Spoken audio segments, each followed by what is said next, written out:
কি দেখে বুঝতে পারছো এটা কি রান্না করছি?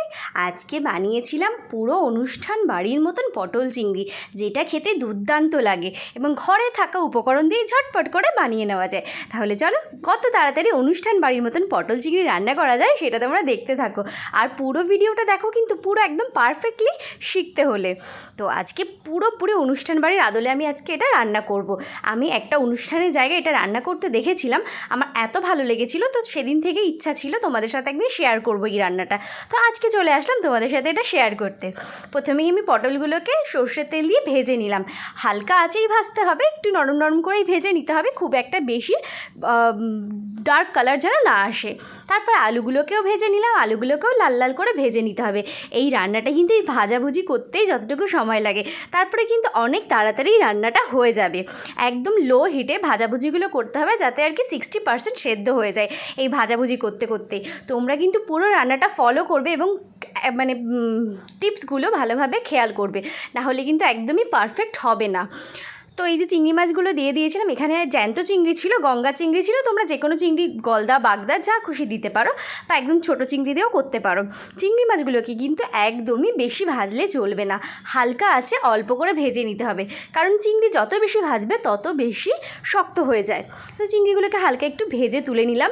আর আরেকটা টিপস তোমাদের বলে দিই, সেটা হচ্ছে পটল ভাজার সময় কিন্তু তেলটা একেবারে কম দিতে হবে, কারণ পটল ভাজার পরে তেলটা কিন্তু অনেক কালো হয়ে যায়, আর সেই কালো তেলে কিন্তু রান্না করলে রান্নার রঙটাও বেশ ভালো আসবে না।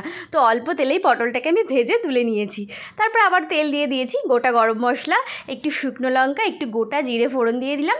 তারপরে দিয়ে দিলাম একদম কুচি কুচি করে কেটে রাখা পেঁয়াজ। তোমরা চাইলে এখানে পেঁয়াজ বাটাও ইউজ করতে পারো, কিন্তু আমি পেঁয়াজ আর কি কুচি করেই দিয়েছি। সামান্য একটু নুন দিয়ে পেঁয়াজটাকে ভেজে আর কি লাল লাল করে নিলাম। তারপরে দিয়ে দিলাম 2 চামচ মতন আদা রসুন আর কাঁচা লঙ্কা পেস্ট। আদা রসুন কাঁচা লঙ্কাটা একসঙ্গে আমি বেটে নিয়েছি, তোমরা চাইলে আলাদা আলাদাও দিতে পারো। তারপরে দিয়ে দিলাম গুঁড়ো মশলাগুলো, একটু ধনে গুঁড়ো, একটু লঙ্কা গুঁড়ো আর একটু হলুদ গুঁড়ো। এখানে কিন্তু আমি একদমই জিরে গুঁড়ো ইউজ করব না। জিরে গুঁড়োটা তোমরা চাইলে ইউজ করতেও পারো, কিন্তু আমি দেখেছি যেখানে আর কি রান্নাটা, সেখানে একদমই জিরে গুঁড়োটা ব্যবহার করেনি। তারপরে মশলাটা একটু ভেজে নিলাম তেলে। তোমরা কিন্তু এখানে একদমই জল দেবে না মশলাটা কষার সময়, তাহলে কিন্তু টিপসগুলো কিন্তু ফলো করা হবে না।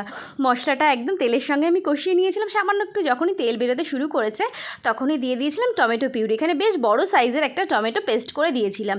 হালকা কষিয়ে নিয়েছি, দেখেছো কি সুন্দর তেল বেরোতে যখনই শুরু করেছে তখনই আমি দিয়ে দিলাম পোস্ত বাটা। এখানে 1 চামচ মতন পোস্তকে আমি বেটে নিয়েছি, খুব একটা বেশি পোস্ত দেওয়ার দরকার নেই, 1 চামচ পোস্ত বাটা দিলেই এনাফ।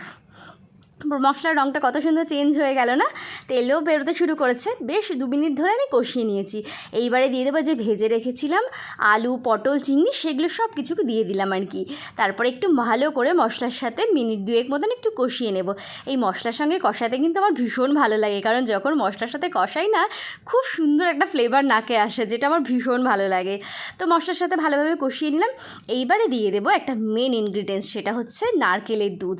একদম র দুধ যেটা বেরোয় সেটাই দিয়ে দিলাম। আমি ওখানে দেখেছিলাম এই নারকেলের দুধটা দিতে, যেটা দেওয়ার পরে গন্ধটা এত সুন্দর বেরোয় তোমাদের বলে বোঝাতে পারবো না। অবশ্যই একবার বাড়িতে ট্রাই করবে, আশা করি ভীষণ ভালো লাগবে। তো নারকেলের দুধটা দিয়ে দিলাম, একদম গ্যাসের ফ্লেমটাকে লো করে স্বাদ মতো নুন দিয়ে তারপরে কিছু সময়ের জন্য একটু ঢেকে দেবো। তোমরা চাইলে এখানে আরেকটু জল ইউজ করতে পারো। আমি যেহেতু একদম অল্পই রান্না করছি, আর আমার না একটু শুকনো শুকনো খেতে বেশি ভালো লাগে, একটু তেল তেল হবে, ওটা খেতে বেশি ভালো লাগে। তোমরা চাইলে এখানে সামান্য একটু জলও দিয়ে দিতে পারো।